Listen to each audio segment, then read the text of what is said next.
Hi friends, ನಮಸ್ತೆ ಎಲ್ರಿಗೂ. ಬನ್ನಿ, ಮಳೆಗಾಲದಲ್ಲಿ ನಮ್ಮ ಮನೆ ಸುತ್ತಮುತ್ತ ಹೇಗಿದೆ ಅಂತ ತೋರಿಸ್ತಾ ಇದ್ದೀನಿ. ಇದನ್ನು ಜೋಳದ ಕಡ್ಡಿ ಅಂತ ಹೇಳ್ತಾರೆ. ಇದನ್ನು ನಾವು ಯೂಸ್ ಮಾಡೋದು ಹಸು ಮತ್ತು ಎಮ್ಮೆಗಳಿಗೆ. ನೋಡಿ, ಮಲ್ಲಿಗೆ ಗಿಡ ತುಂಬ ದೊಡ್ಡದಾಗಿದೆ. ಇಲ್ಲಿ ಸ್ವಲ್ಪ ಜಾಗ ಮಾಡಿ ಶುಂಠಿ ಹಾಕಿದ್ದಾರೆ, ಜೊತೆಗೆ ಕೊತ್ತಂಬರಿ ಸೊಪ್ಪು ಹಾಕಿದ್ದಾರೆ. ಬೀಜ ಹಾಕಿದ್ದು ಬೆಳೆದಿದೆ. ಕೊತ್ತಂಬರಿ ಮತ್ತು ಸಬ್ಬಸಿಗೆ. ಇದು ಬಂದು ಮೆಂತ್ಯ. ನೋಡಿ, ನಾನು ಲಾಸ್ಟ್ ಟೈಮ್ ಒಂದು ವೀಡಿಯೋ ಮಾಡಿದ್ದೆ ನಿಮಗೆ. ಬೀನ್ಸ್ ಕಾಳು ನಟ್ಟಿದ್ದು, ಅದು ಕಾಯಾಗಿದೆ ಅಲ್ವಾ? ನೋಡೋಕ್ಕೆ ಇಷ್ಟು ಖುಷಿ ಆಗುತ್ತಲ್ವ? ಒಂದು ಬದನೆಕಾಯಿ ಕೂಡ ಆಗಿದೆ. ಬದನೆ ಗಿಡ ನಟ್ಟು ಅದು ಅದ್ರ ಮೇಲೆ ಹಬ್ಬಿದೆ. ತುಂಬ ಸೊಳ್ಳೆ, ಹಸಿರಿರೋದ್ರಿಂದ ತುಂಬ ಸೊಳ್ಳೆ ಇದೆ. ನೋಡಿ, ಈ ಥರ ಕಾಣಿಸ್ತಿದೆ. ತುಂಬ ಗ್ರೀನರಿ ಆಗಿದೆ. ಹಾಗೆ ಇಲ್ಲಿ ನೋಡಿ, ಎಷ್ಟೊಂದು ಹಿರಳಿಕಾಯಿ ಆಗಿದೆ. ಒಂದೇ ಪ್ಲೇಸಲ್ಲಿ ತುಂಬ ಆಗಿದ್ದಾವೆ. ನೋಡಿ, ತುಂಬ ಆಗಿದ್ದಾವೆ.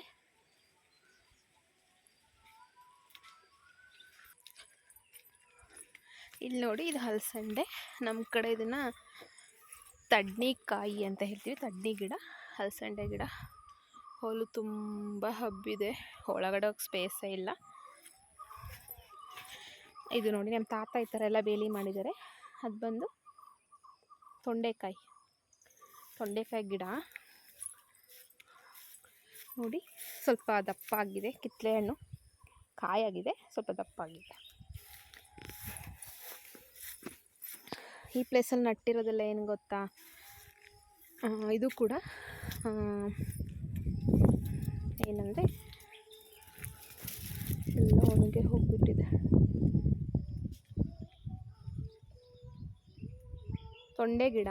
ಇದು ತುಂಬ ಬಿಟ್ಟಾಗ ನಾವು ಮಾರ್ಕೆಟಿಗೆ ಕೊಡ್ಬೋದು, ಅದಕ್ಕೋಸ್ಕರ ಈ ಥರ ಮಾಡಿ ನಟ್ಟಿದ್ದಾರೆ. ತುಂಬ ಚೆನ್ನಾಗಿ ಬಳ್ಳಿ ಹಬ್ಬಿತ್ತು. ನಮ್ಮಮ್ಮ ಗೊತ್ತಿಲ್ಲದೆ ಯಾವುದೋ ಗೊಬ್ಬರ ಹಾಕಿ ಸುಟ್ಟೋಗ್ಬಿಟ್ಟಿದೆ ಎಲ್ಲ ಬಳ್ಳಿ. ಹಾಗೆ ನೋಡಿ, ಹಸಿರು ಮಳೆ ಬಂದಿರೋದಕ್ಕೆ ಎಲ್ಲ ಗಿಡಗಳು ಗ್ರೀನ್ ಆಗಿದ್ದಾವೆ. ಇಲ್ಲಿ ನೋಡಿ, ಎಷ್ಟೊಂದು ಸಪೋಟಗಳು ಬಿಟ್ಟಿದೆ. ಹಾಗೆ ಮೊಗ್ಗಳು ಎಲ್ಲ ಆಗಿದೆ. ಇದು ನುಗ್ಗೆ ಮರ. ನುಗ್ಗೆಕಾಯಿ ಅಲ್ಲೇ ಇದೆ, ಎರಡು ನೋಡ್ಕೊಂಡೇ ಇಲ್ಲ. ಫುಲ್ ಬೀಜ ಆಗಿರುತ್ತೆ ಇವಾಗ ಅದು. ನೋಡಿ, ಅಲ್ಲಿ ಕಾಣಿಸ್ತಿದೆಯಲ್ಲ, ಅದು ಪಾರಿಜಾತ. ಹೋದ್ಸಲ ವಿಡಿಯೋದಲ್ಲಿ ತುಂಬ ಒಣಗೋಗ್ಬಿಟ್ಟಿತ್ತು ಬೇಸಿಗೆಯಲ್ಲಿ. ಅಲ್ಲಿ ನೋಡಿ, ಮೊಗ್ಗಳು ಹೆಂಗೆ ಕಾಣಿಸ್ತಿದೆ. ಮೊಗ್ಗಳನ್ನ ಡೈರೆಕ್ಟಾಗಿ ಕೀಳಬಾರ್ದಂತೆ, ಅದು ಬಿದ್ದಿರೋದನ್ನ ಎಕ್ಬೇಕಂತೆ. ಸೊ ಹಾಗಾಗಿ ಇದನ್ನು ನೈಟ್ ಜಾಸ್ಮಿನ್ ಅಂತ ಹೇಳ್ತಾರೆ. ಬಿಕಾಸ್ ಇದು ಅರಳೋದು ನೈಟು. ಎಷ್ಟು ಚಂದ ಸ್ಮೆಲ್ ಬರುತ್ತೆ ಅಂತಂದರೆ ಸ್ವರ್ಗ ಥರ ಫೀಲ್ ಆಗುತ್ತೆ. ಇದು ಸ್ವರ್ಗದ ಹೂವು ಅಂತ ಕೂಡ ಹೇಳ್ತಾರೆ. ದೇವರಿಗೆ ತುಂಬ ಇಷ್ಟ ಆಗುವಂತಹ ಒಂದು ಶ್ರೇಷ್ಠ ಹೂವು ಅಂತಲೇ ಹೇಳ್ಬೋದು. ನೆಕ್ಸ್ಟ್ ಬಂದು ಇಲ್ಲೊಂದು ಗಿಡ ಇದೆ. ನಿಂಬೆ ಗಿಡನೋ ಏನು ಗಿಡನೋ ಏನೂ ಗೊತ್ತಿಲ್ಲ. ಇಲ್ಲಿ ತನಕ ಏನು ಕಾಯೂ ಬಿಟ್ಟಿಲ್ಲ. ಕಾಯಿ ಬಿಟ್ಟಾಗ ಗೊತ್ತಾಗುತ್ತೆ ಅಂದ್ಕೊತೀನಿ. ಹಾಗೆ ಇಲ್ಲಿ ಒಂದು ದಾಳಿಂಬೆ ಇದೆ. ಇದು ಲಾಸ್ಟ್ ಟೈಮ್ ಹೂವಾಗಿತ್ತು, ಮೊಗ್ಗಾಗಿತ್ತು. ಯಾಕೋ ಈ ಸಲ ಅದು ಒಣಗೋಗಿದೆ ಅಂದ್ಕೊತೀನಿ. ಅಲ್ಲಿ ನೋಡಿ, ಅಲ್ಲಿ ಕಾಣಿಸ್ತಿದೆ ಅಲ್ವ, ಅಲ್ಲಾಗಿದೆ. ಮತ್ತಿಲ್ಲೊಂದು ಕಾಕಟ ಗಿಡ ತುಂಬ ಚೆನ್ನಾಗಾಗಿದೆ. ಬಟ್ ಇಲ್ಲೆಲ್ಲ ತಿರ್ಗಾಡೋಕ್ಕೆ ಭಯ ಆಗುತ್ತೆ. ಪಾರಿಜಾತ ಇರೋ ಕಡೆ ಹಾವು ಕಾಮನಾಗಿ ಬರುತ್ತೆ ಅಂತ ಹೇಳ್ತಾರೆ. ಸೊ ಹಾಗಾಗಿ ಭಯ ಆಗುತ್ತೆ. ನೆಕ್ಸ್ಟ್ ಬನ್ನಿ, ತೋಟದೊಳಗಡೆ ಹೋಗೋಣ. ತೋಟದೊಳಗಡೆ ಎಲ್ಲ ಫುಲ್ ಹಳ ಬಂದಿದೆ. ನಾವು ಇದನ್ನು ಹಳ ಅಂತಲೇ ಹೇಳ್ತೀವಿ, ಕಳೆ ಅಂತಲೇ ಹೇಳಲ್ಲ, ಹಳ ಅಂತ ಹೇಳ್ತೀವಿ. ನೋಡಿ ಹೆಂಗೆ ಕಾಣಿಸ್ತಿದೆ ಒಂದು ರೌಂಡ್. ಚೆನ್ನಾಗಿ ಕಾಣಿಸ್ತಿದೆ ಅಲ್ವಾ? ಪಪ್ಪ ಲಾಸ್ಟ್ ಟೈಮ್ ನಂಗೆ ಇಲ್ಲೇ ಒಂದು ಹಾವು ಸಿಕ್ಬಿಟ್ಟಿತ್ತು. ನಾನು ನಿಂತ್ಕೊಂಡಿದ್ದೀನಿ, ನನ್ನ ಪಕ್ಕನೇ ಹಾವಿದೆ. ಅದು ಮಂಡಲ್ದಾವು. ಅದು ಬೇರೆ ಕೇರೆ ಹಾವಾದರೆ ಸೌಂಡ್ ಬಂದ ತಕ್ಷಣ ಫಾಸ್ಟಾಗಿ ಓಡಿಬಿಡುತ್ತೆ. ಇದನ್ನು ನಾನು ಇದ್ರೂ ಏನೂ ರಿಯಾಕ್ಟೇ ಮಾಡ್ತಿಲ್ಲ. ನಂಗೆ ಒಂದೇ ಸಲ ಜೀವ ಹೋದಂಗೆ ಆಯಿತು. ಬಿಕಾಸ್ ನಂಗೆ ಹಾವಂದರೆ ತುಂಬ ಭಯ. ನೋಡಿ, ಇಲ್ಲೊಂದು ಕಡೆ ಇದೆ. ಇದನ್ನು ಸೀಮೆ ಜೋಳಕಡ್ಡಿ ಅಂತೀವಿ. ಯಾಕಂತ ಹೇಳಿದರೆ ತೋರಿಸಿದ್ನಲ್ವ, ಆ ಜೋಳಕಡ್ಡಿನ ಜೋಳ ಬಿಟ್ಟು ಬೆಳೆಯುತ್ತೆ. ಇದು ಥರ ಬೇರಿದೆ ಅಲ್ವಾ, ಮಳೆಗಾಲದಲ್ಲಿ ಈ ಥರ ಬೇರನ್ನ ನಟ್ಟರೆ ಮಳೆ ಬಂದಾಗೆಲ್ಲ ಚಿಗುರ್ಕೊಳ್ಳುತ್ತೆ. ಒಂದು ಕುಯ್ಕೊಂಡು ಚಿಗುರ್ಕೊಳ್ಳುತ್ತೆ. ಒಂದು 2-3 ವರ್ಷ ಇದನ್ನು ಬರ್ತಾನೆ ಇರುತ್ತೆ. ಕುಯ್ದಂಗೆ ಬರ್ತಾನೆ ಇರುತ್ತೆ. 2-3 ವರ್ಷ ಇದು ಇರುತ್ತೆ, ಬಾಳಿಕೆ ಬರುತ್ತೆ. ಇದು ಕೂಡ ಹಸು ಎಮ್ಮೆಗೆ ತುಂಬ ಚೆನ್ನಾಗಿರುತ್ತೆ ನೋಡಿ, ಫೇವ್ರೆಟ್ ಫುಡ್ಡು. ಮತ್ತು ಇಲ್ಲೊಂದು ಹಲಸಿನ ಮರ ಇದೆ ಆಯಿತಾ, 4 ರಿಂದ 5 ವರ್ಷ ಆಗಿದೆ, ಯಾಕೋ ಹಣ್ಣೇ ಬಿಡ್ತಿಲ್ಲ. ಹಾಗೆ ಇದ್ರ ಜೊತೆ ನೇರಳೆ ಮರ ಇದೆ, ಎಲ್ಲ ಅಕ್ಕಪಕ್ಕ ಅಂಟ್ಕೊಂಡಂಗೆ ಇದ್ದಾವೆ ನೋಡಿ. ಇದು ಕೂಡ 4 ವರ್ಷದ ಗಿಡ ಮರ ಆ್ಯಕ್ಚುಲಿ, ಈಗ ಅದು ಕೂಡ ಹಣ್ಣೇ ಬಿಡ್ತಿಲ್ಲ. ನೋಡ್ಕೊಂಡೆಲ್ಲ ನೋಡಿ, ನಿಂಬೆಹಣ್ಣಾಗಿದೆ, ಗಜ ನಿಂಬೆಹಣ್ಣು ಎಷ್ಟು ಚಂದ ಕಾಣಿಸ್ತಿದೆ ಅಲ್ವಾ, ತುಂಬ ಆಗಿದೆ, 4 ಆಗಿದೆ. ನಮ್ಮ ಕಡೆ ಹೆಣ್ಮಕ್ಳು ಮುಟ್ಬಾರ್ದು ಅಂತ ಹೇಳ್ತಾರೆ, ಕೀಳಬಾರ್ದು ಅಂತ. ನೋಡಿ ಇದು ಚಕ್ಕೆ ಮರ, ಇದು 5-6 ವರ್ಷದ್ದು ಮರ, ತುಂಬ ದೊಡ್ಡದಾಗಬೇಕಿತ್ತು. ಆ ಪ್ಲೇಸ್ ಚೆನ್ನಾಗಿಲ್ಲ, ಬೇರೆಲ್ಲ ಮೇಲಕ್ಕೆ ಬಿಟ್ಕೊಂಡಿದೆ, ಅದಕ್ಕೋಸ್ಕರ ಅದು ಡೆವಲಪ್ಮೆಂಟ್ ಆಗ್ತಾನೇ ಇಲ್ಲ. ಈ ಚಕ್ಕೆ ಮರದ ವಿಶೇಷ ಅಂತಂದರೆ, ಚಕ್ಕೆ ಮರ ಬೆಳೆದ್ರೆ ಈ ಎಲೆಗಳನ್ನ ಪಲಾವ್ ಎಲೆ ಅಂತ ಕೂಡ ಯೂಸ್ ಮಾಡ್ಬೋದು. ಮತ್ತು ಇದು ಮರಾಠಿ ಮೊಗ್ಗು ಅಂತ ಹೇಳ್ತಾರೆ, ಅದು ನಿಜವಾಗ್ಲೂ ಒಣಗಿದ ಮೇಲೆ ಗೊತ್ತಾಗೋದು, ಇದು ಒಣಗಿಲ್ಲ ಇಲ್ಲಿ ತನಕ. ಮತ್ತು ಇನ್ನೊಂದು ವಿಶೇಷ ಅಂತಂದರೆ, ಚಕ್ಕೆ ಮರ ಎಂಥ ಮಣ್ಣಿಗೂ ಕೂಡ ಸೂಟ್ ಆಗುತ್ತಂತೆ, ಯಾರು ಬೇಕಾದರೂ ಬೆಳಿಬೋದಂತೆ. ಅದು ಬೆಳೆದ ಮೇಲೆ ಮಾತ್ರ ಅದ್ರ ಕಾಂಡದಿಂದ ನಾವು ಚಕ್ಕೆನ ಪೀಲ್ ಆಫ್ ಅಂದರೆ ಚಕ್ಕೆನ ಬಿಡಿಸ್ಕೊಬೋದು. ಇಲ್ಲೊಂದು ಪಪ್ಪಾಯ ಇದೆ ನೋಡಿ, ಬಟ್ ಇದು ಪಪ್ಪಾಯ ಹಣ್ಣು ಬಿಡೋಲ್ಲ, ಈ ಥರ ಹೂವು ಆದರೆ ಹಣ್ಣು ಬಿಡೋಲ್ಲ.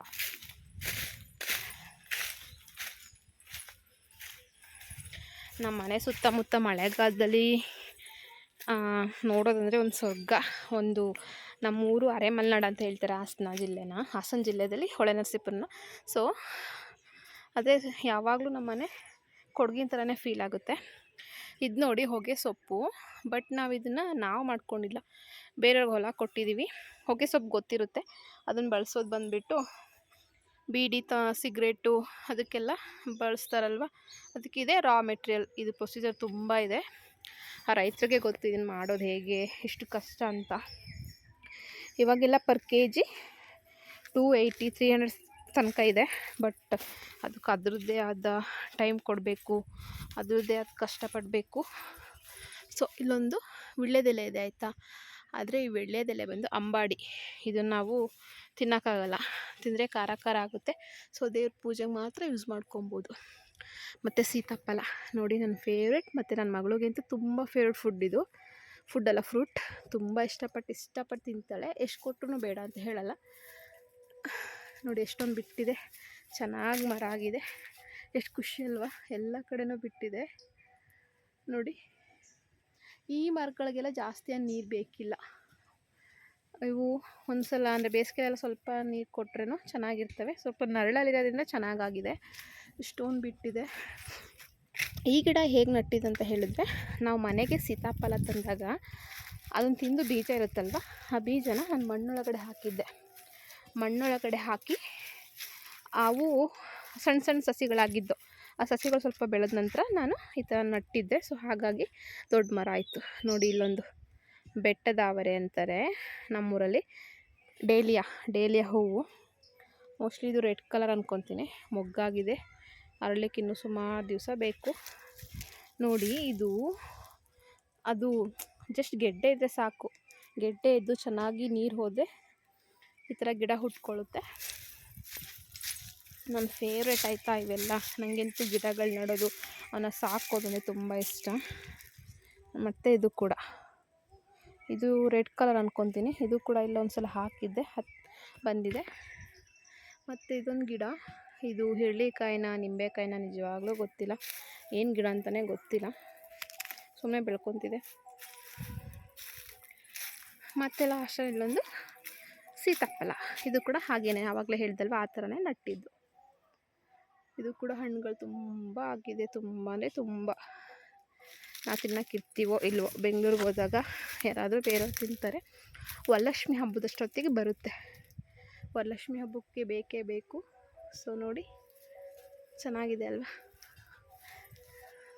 ಆ ಕಡೆ ಪಕ್ಕದಲ್ಲಿ ಕಾಣಿಸ್ತಿರೋದೆಲ್ಲ ನಮ್ಮ ಮಾವ ಅವ್ರದ್ದು. ಅಲ್ಲಿ ನೋಡಿ ನಮ್ಮ ತಾತ ಕೆಲಸ ಮಾಡ್ತಾ ಇದೆ.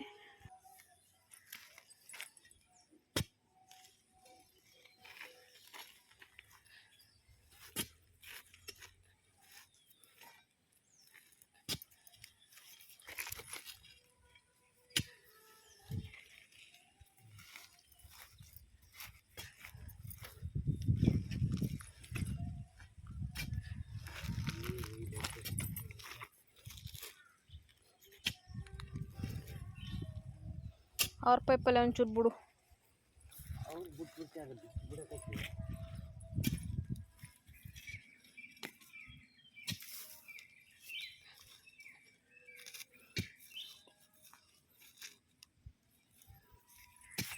ಸೋನೆ ಮಳೆಯಲ್ಲಿ ನಟ್ಟಿದ್ರೆ ಸರಿ ಆಗೋದು. ಇನ್ನು ಅರ್ಧವಾಗಿದ್ದು ಕಾಡಾಯ್ತವೆ.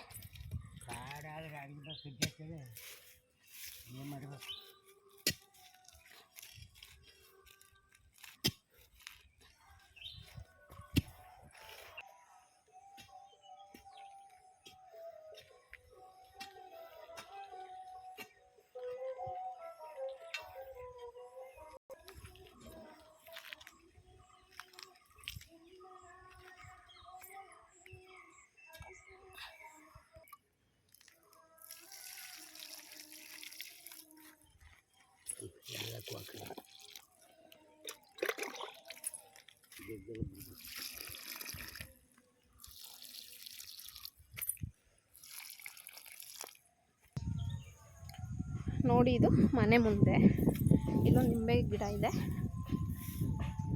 ಮತ್ತು ಇಲ್ಲೊಂದು ಗಜ್ಜಿ ನಿಂಬೆ, ಹಾಗೆ ತುಳಸಿ ಕಟ್ಟೆ. ನೆಕ್ಸ್ಟ್ ಒಂದಿದು ರೋಸ್, ಅಲ್ಲಿ ಕಾಣಿಸ್ತಿಲ್ಲ ಏಲಕ್ಕಿ ಗಿಡ ಆಯಿತಾ. ಮತ್ತು ಇಲ್ಲೊಂದು ಸ್ವಲ್ಪ ಅಡಿಕೆ ಮರಗಳಿದ್ದಾವೆ. ಹೋದ್ಸಲ ಮಳೆಯಲ್ಲಿಲ್ವಲ್ಲ, ಬಿಸಿಲಿಗೆ ಒಣಗಿ ಈ ಥರ ಆಗಿಬಿಟ್ಟಿದ್ದಾವೆ. ಮನೆ ಮುಂದೆ ನಿಂಬೆ ಗಿಡ ಇರಬಾರ್ದು ಅಂತ ಹೇಳ್ತಾರೆ. ನಿಮ್ಗೆ ಯಾರಿಗಾದ್ರೂ ಅದ್ರ ಬಗ್ಗೆ ಗೊತ್ತಿದ್ರೆ ಹೇಳಿ. ನಿಂಬೆ ಗಿಡ ಕಿತ್ತಾಕ್ಬೇಕಂತ ಅಂದ್ಕೊತಿದ್ವಿ. ಸೊ ನೋಡಿ, ಇಲ್ಲೊಂದು ಹಲಸಿನ ಮರ ಮತ್ತು ಬೇವಿನ ಮರ ಜೊತೆಲಿದ್ದಾವೆ. ಸೊ ಅದು ಮೇಕ್ ಹೋಗೋಕ್ಕಾಗ್ತಿಲ್ಲ, ಅಲ್ಲಿಗೆ ಸ್ಟಕ್ ಆಗಿಬಿಟ್ಟಿದೆ. ಇಲ್ಲಿ ಗೊತ್ತಿರೋ ಥರ ಹಿರಳಿಕಾಯಿ ಮತ್ತು ನಿಂಬೆ ಗಿಡ, ಹಾಗೆ ನಮ್ಮದು ಕರಿಬೇವು ಸೊಪ್ಪು. ನೋಡಿ, ಇರಳಿ ಗಿಡ ಅಲ್ಲೊಂದು ಕಾಣಿಸ್ತಿದೆ ಅಂದ್ಕೊತೀನಿ, ತುಂಬ ದಪ್ಪ ಆಗಿದೆ, ಹಣ್ಣಾಗಿದೆ. ಮತ್ತು ಇನ್ನೊಂದು ಕಡೆ ಸ್ವಲ್ಪ ಗದ್ದೆ, ಸ್ವಲ್ಪ ಹೊಲ ಇದೆ. ಅದು ಬಿಟ್ಟರೆ ಮನೆ ಸುತ್ತಮುತ್ತ ಇಷ್ಟೇ. ಇದೊಂದು ಸೀಬೆ ಹಣ್ಣು ಆಯಿತಾ.